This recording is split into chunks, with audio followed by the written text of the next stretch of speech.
ఈరోజు ప్రగతిశీల Telangana auto workers యూనియన్లో ఆధ్వర్యంలో ఈరోజు ప్రచార కార్యక్రమం జరుగుతున్నది నిజామాబాద్ కూరగాయల మార్కెట్ సదానందగంజ్లో. ఎందుకంటే ఈరోజు మహాలక్ష్మి పథకం కింద రేవంత్ రెడ్డి రాష్ట్ర ప్రభుత్వం ఏదైతే ఫ్రీ బస్సులు తీసుకొచ్చేసి ఈరోజు గూడ్స్ కానీ ప్యాసింజర్ కానీ ఆటోలందరి మీద పెద్ద భారం వేసేసింది. ఈరోజు ఏదైతే ఆటో నడిపే కార్మికులకు ఈరోజు పని లేకుండా అయిపోయింది. అందరూ ఆడవాళ్ళు ఆధార్ కార్డు చేతిలో పట్టుకొని ఫ్రీ బస్ ఎక్కేసి పోతున్నారు. కాబట్టి ఈరోజు ఆటో వాళ్ళు తెలంగాణ ప్రభుత్వం వచ్చి సంవత్సరం అవుతున్నా కానీ ఇప్పటి వరకు కూడా ఏ ఆటో కార్మికుడికి ఏ రోజు కూడా తనకు ఒక 500 రూపాయలు కిరాయి చేసుకొని తన కుటుంబాన్ని గడిపే పరిస్థితుల్లో లేదు. కాబట్టి దీన్ని వెంటనే విరమించేయాలని చెప్పేసి మేము ఈ సందర్భంగా కోరుతున్నాం.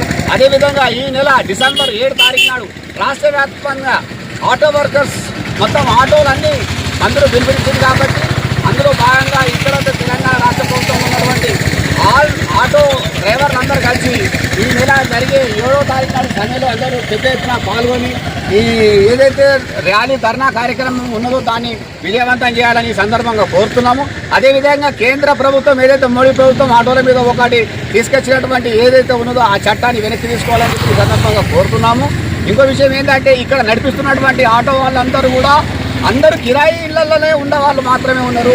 వాళ్ళకు సంవత్సరం పాటు కిరాయిలు కట్టలేక అప్పుల పాలై వాళ్ళ పిల్లల్ని చదివించలేక రోడ్ల పాలై ఈరోజు వాళ్ళు ఎక్కడ దిగిపోతున్న పరిస్థితిలో ఉన్నారు. కాబట్టి మేము రాష్ట్ర ప్రభుత్వాన్ని ఒకటే కోరుతున్నాము, ఏదైతే ఫ్రీ బస్సులు తీసుకొచ్చేసి దాన్ని వెంటనే వెనక్కి తీసుకోవాలని చెప్పేసి ఇది ఒక డిమాండ్ చేస్తున్నాము.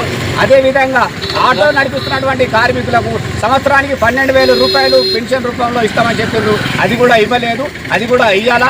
అదేవిధంగా ఆటో కార్మికులకు సంక్షేమ బోర్డు లేదు, సంక్షేమ బోర్డును కూడా ఏర్పాటు చేసేసి ఏదైతే సంక్షేమ ఫలాలు గవర్నమెంట్ నుంచి రావాల్సినటువంటి ఇన్సూరెన్స్ కానీ అవి కానీ ఏదైనా ఈ ఎటువంటి ప్యాసింజర్లో కానీ గూడ్స్లో కానీ పనిచేస్తున్నటువంటి ఆటో డ్రైవర్లు అందరినీ ఈరోజు తెలంగాణ ప్రభుత్వం కాపాడుకోవాల్సిన అవసరం ఉంది.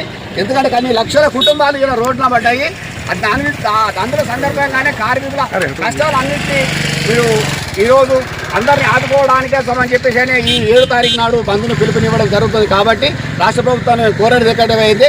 ఎందుకంటే ఇక్కడ ఉన్నటువంటి కార్మికులంతా లేని వాళ్ళే ఉన్నారు. కాబట్టి ఈ అర్హులైనటువంటి ఎవరైతే ఇల్లు లేనటువంటి ఆటో కార్మికులు ఉన్నారో వాళ్ళందరికీ డబల్ బెడ్రూమ్లు వెంటనే ఇచ్చేసి ఈ ఏదైతే ఫ్రీ బస్సు ఏదైతే తీసుకొచ్చిందో దాన్ని వెంటనే వెనక్కి తీసుకొని ఆటో కార్మికులకు అందరికీ న్యాయం చేయాలని చెప్పేసి ఈ ఐఎస్యూ అనుబంధంగా ఉన్నటువంటి మా ప్రగతిశీల ఆటో వర్కర్స్ యూనియన్ ఏదైతే ఉన్నదో దాన్ని మా యథావిధంగా నడిచేటట్టు అన్ని కుటుంబాలని ఆదుకుంటారని ఈ సందర్భంగా మేము రేవంత్ రెడ్డి మన కాంగ్రెస్ తెలంగాణ ప్రభుత్వాన్ని ఈ సందర్భంగా కోరుతున్నాం.